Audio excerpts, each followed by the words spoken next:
നമസ്തേ. യേശുവിൻ്റെ ഒപ്പം ഇരുന്നിട്ടാണ് അവർ യാത്ര തുടങ്ങിയത്. എത്രയധികം ദൂരങ്ങൾ, ഏതെല്ലാം ദേശങ്ങൾ, വ്യത്യസ്തരായ മനുഷ്യർ, വിവിധങ്ങളായ സംസ്കാരങ്ങൾ,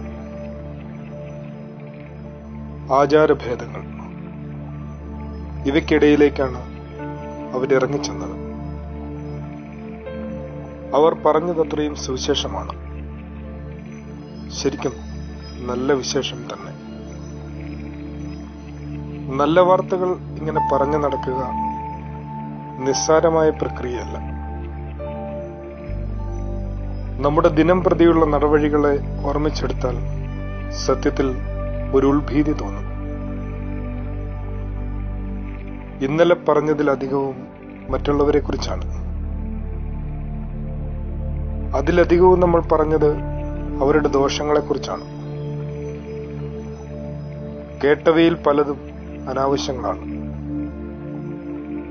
കണ്ണുകൾ തിടുക്കം കാട്ടിയതെല്ലാം അത്ര നല്ല കാഴ്ചകൾക്കല്ല.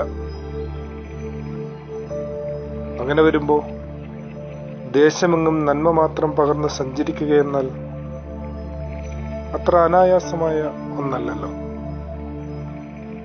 നല്ല വിശേഷങ്ങൾ പങ്കുവയ്ക്കാൻ തന്നെയാണ് ക്രിസ്തുവിന്റെ ശിഷ്യന്മാർ ഈ ദിവസം നമ്മെ നിർബന്ധിക്കുന്നത്.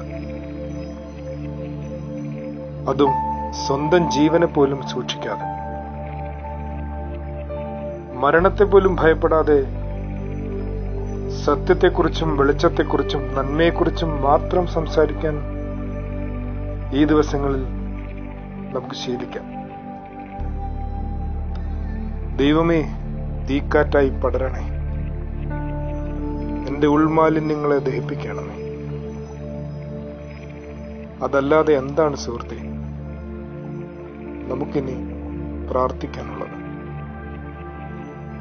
ആദരവോടെ, സഖേർ.